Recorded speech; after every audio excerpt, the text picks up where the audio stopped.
Morning students.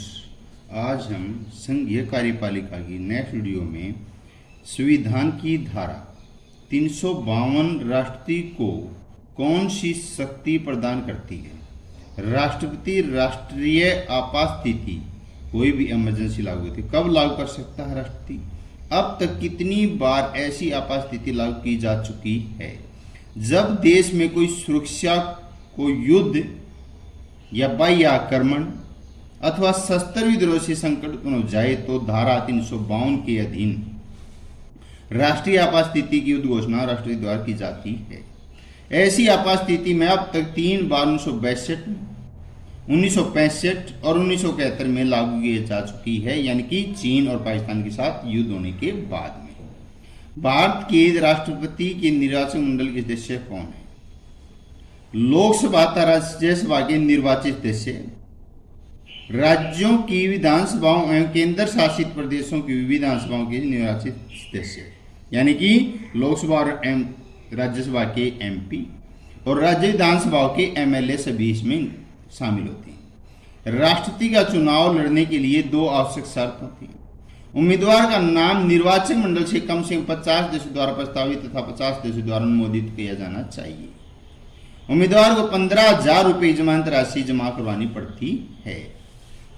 राष्ट्रीय अध्यादेश कब जारी कर सकता है। जब संसद का अधिवेशन न चल रहा हो, बैठक ना चल रही हो और देश में संकटकालीन स्थिति उत्पन्न हो जाए तो राष्ट्रीय अध्यादेश जारी कर सकता है। अध्यादेश अधिक से अधिक 6 महीने तक प्रभावी रह सकता है। राष्ट्रपति के विरुद्ध महाभियोग के प्रस्ताव को कैसे और किसके द्वारा पास किया जाता है। भारतीय राष्ट्रपति को महाभियोग द्वारा उसके पद से हटाया जा सकता है। महाभियोग प्रस्ताव संसद के दोनों सदन, राज्यसभा और लोकसभा सदनों में 2/3 बहुमत द्वारा पारित किया जाना चाहिए, यानी गलत कार्य की प्रस्ताव मंजूर होनी चाहिए एमएलए और एमपीओ की। राष्ट्रपति के चुनाव में 3 दोष, यह अप्रजातंत्र विधि होती है, प्रजा इसमें नहीं इंक्लूड नहीं होती। इस विधि को अनुपातिक प्रतिनिधित्व कहना अनुचित है। यह विधि अत्यंत जटिल है। राष्ट्रपति के द्वारा नियुक्त 3 अधिकारियों के नाम, भारत नियंत्रक महालेखा परीक्षक इसकी नियुक्ति करना, राज्यपालों की नियुक्ति करना, संघ लोकसभा के अध्यक्ष की नियुक्ति राष्ट्रपति द्वारा की जाती है। राष्ट्रपति की 3 वैधानिक शक्तियां, संसद का अधिवेशन बुलाना, संसद का अधिवेशन स्थगित करना, संसद का शासन करना। संविधान की कौन सी धाराएं संकटकालीन व्यवस्था से संबंधित होती है। संविधान धारा 352 के तहत संकट, 356 और 360 की संकटकालीन व्यवस्था से संबंधित है। राज्य में राष्ट्रीय शासन कब लागू किया जाता है। यदि राष्ट्रपति असंतुष्ट हो जाए किसी कारण से तो उसे राज्यपाल की रिपोर्ट के आधार पर यह आभास हो जाए कि अमुक राज्य का प्रशासन संविधान के अनुसार नहीं चला जा रहा, तो राष्ट्रपति अनुच्छेद 356 के अंतर्गत उस राज्य में राष्ट्रीय शासन लागू कर सकता है। भारत के वर्तमान राष्ट्रपति, उपराष्ट्रपति का नाम, वर्तमान राष्ट्रपति श्री रामनाथ सिंह कोविंद राष्ट्रपति तथा उपराष्ट्रपति वेंकैया नायडू भारतीय उपराष्ट्रपति हैं। राष्ट्रपति द्वारा अनुच्छेद 356 तथा अधीन आपातकालीन घोषणा करने पर पड़ने वाले 2 प्रभाव, समस्त देश का शासन राष्ट्रपति के हाथों में आ जाता है। संसद को राज्य सूची के विषयों पर कानून बनाने का अधिकार प्राप्त होता है। प्रधानमंत्री के 2 कार्य हैं, वह मंत्रिमंडल की बैठक बुलाता है, उनकी अध्यक्षता करता है। राष्ट्रपति की मुख्य सलाहकार होता है प्रधानमंत्री।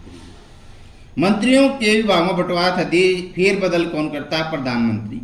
प्रधानमंत्री मंत्रियों के विभागों का बंटवारा उसमें फेरबदल कर सकता है। भारतीय मंत्रिमंडल प्रणाली 2 विशेषताएं, राष्ट्रीय नाम मात्र संवैधानिक अध्यक्ष होता है, वास्तविक प्रधानमंत्री क्या मंत्रिमंडल संसद के प्रति उत्तरदायी है। मंत्रिमंडल के नेता के रूप में प्रधानमंत्री 2 कार्य, राष्ट्रपति प्रधानमंत्री सलाह अन्य मंत्री नियुक्ति करता है। प्रधानमंत्री मंत्रियों के बीच विभागों का बंटवारा करता है। मंत्रिपरिषद और मंत्रिमंडल में 2 अंतर हैं। मंत्रिमंडल मंत्रिपरिषद का एक भाग है। मंत्रिपरिषद में सभी मंत्री होते हैं, जबकि मंत्रिमंडल में केवल कैबिनेट मंत्री होते हैं।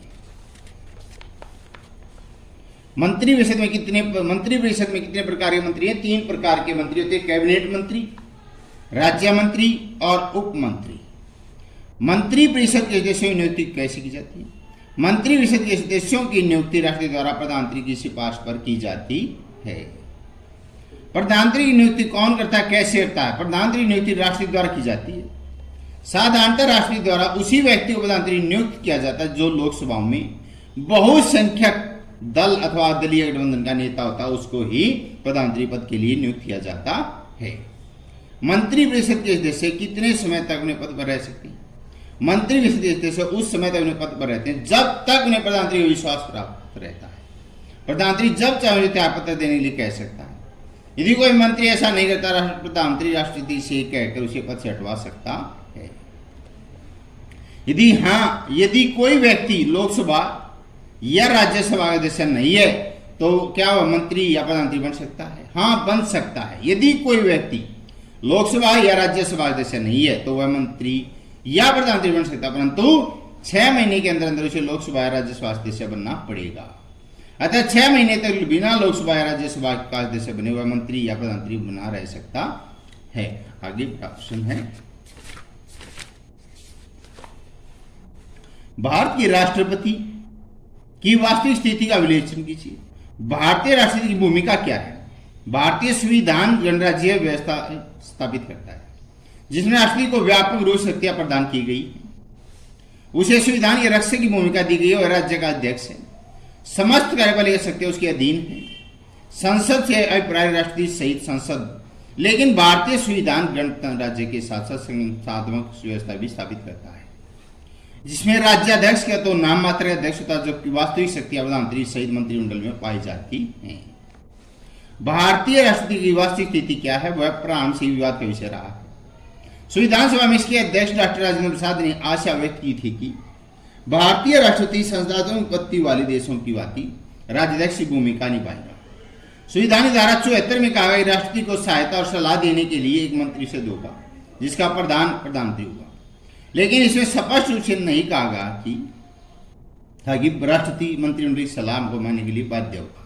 डॉक्टर राजेंद्र प्रसाद ने 1959 में राष्ट्रपति के रूप में विधि विशेष कानून का ज्ञान का अनुच्छेद बताते देखें कि क्या भारतीय संविधान में राष्ट्रपति मंत्रिमंडल की सलाह मानने के लिए बाध्य है अथवा किन्हीं क्षेत्रों में के अधिकार व्यक्त है। इस विवाद को समाप्त करने तथा राष्ट्रपति तथा मंत्रिमंडल के बीच संबंधों को पूर्णतः विवाद रहित बनाने के विषय में उद्देश्य 42 संविधान संशोधन 1976 के द्वारा धारा 74 में संशोधन किया गया है कि राष्ट्रीय मंत्रिमंडल द्वारा दिए गए परामर्श के अनुसार कार्य करेगा, लेकिन जनता पार्टी की सरकार ने 1978 में 44वें संविधान संशोधन द्वारा धारा 74 में ज्यों का तो रखते हुए राष्ट्रपति को अधिकार दिया कि राष्ट्रीय मंत्रिमंडल की दी गई सलाह पुनर्विचार के लिए कह सकता है। राष्ट्रीय पुनर्विचार के बाद विधि की सलाह के अनुसार कार्य करेगा। इस प्रकार 42वें और 44वें संविधान संशोधन आशा थी कि राष्ट्रपति की वास्तविक स्थिति के बारे में विवाद समाप्त हो जाएगा, लेकिन राष्ट्रीय ज्ञानी जैल सिंह प्रधानमंत्री राजीव गांधी के मध्यस्थों ने इस विवाद को समाप्त नहीं होने दिया। संवैधानिक व्यवहारिक राजनीति में अभी भी अनेक मामले हैं जिन राष्ट्रीय सेवी का प्रयोग कर सकता है अथवा अपने प्रभाव का सफलतापूर्वक प्रयोग कर सकता है। राष्ट्रीय सेवी के अधिकार हैं लोकसभा में अस्पष्ट स्थिति में प्रधानमंत्री की नियुक्ति करना।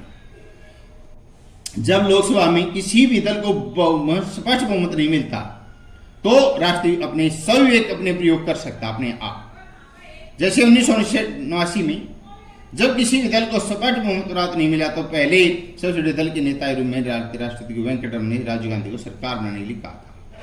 उनके मना करने पर वीपी सिंह को आमंत्रित किया। इसी प्रकार 1991 में चुनाव में श्री नरसिम्हा राव पीवी नरसिम्हा राव पामुलपति वेंकट नरसिम्हा राव को सबसे बड़े दल का नेता होने के नाते प्रधानमंत्री नियुक्त किया, लेकिन दोनों मामलों राष्ट्रपति ने 30 दिन के भीतर लोकसभा में बहुमत सिद्ध करने के लिए कहा। सन 1984 में भी श्रीमती इंदिरा गांधी की हत्या के बाद राष्ट्रपति ज्ञानी जैल सिंह ने राजीव गांधी को अपने सविवेक के आधार पर प्रधानमंत्री नियुक्त किया था। लोकसभा भंग करना सामान्यतः राष्ट्रीय प्रधानमंत्री सलाह पर लोकसभा को भंग कर सकता है। इस मामले में राष्ट्रपति को सविवेक के अधिकार प्राप्त नहीं, लेकिन अब ऐसा प्रधानमंत्री लोकसभा भंग करने में सलाह देता तो आवश्यक नहीं होगी राष्ट्रीय सलाह मानी। हालांकि सन 1979 में चौधरी चरण सिंह तथा सन 1991 में चंद्रशेखर की सलाह पर लोकसभा भंग की गई, लेकिन श्री नीलम संजीवा रेड्डी ने ये बाद में स्पष्ट कर दिया कि उन्होंने चौधरी चंद्रशिला पर नहीं बल्कि अपने सहयोग के अधिक प्रयोग करते हुए ऐसा किया था। इसी प्रकार सन 1991 में राष्ट्रपति श्री वेंकटरमन ने भी लोकसभा भंग की थी। कोई दल सरकार बनाने की स्थिति में नहीं था। सन 1999 में प्रधानमंत्री अटल बिहारी वाजपेयी के परामर्श पर राष्ट्रपति KR नारायण ने भी लोकसभा भंग करके 12वीं लोकसभा चुनाव घोषित की। राष्ट्रपति प्रणब मुखर्जी ने इसी प्रकार 2014 में प्रधानमंत्री डॉक्टर मनमोहन सिंह की सलाह पर 15वीं लोकसभा को भंग करके 16वीं लोकसभा के चुनाव करवाए थे।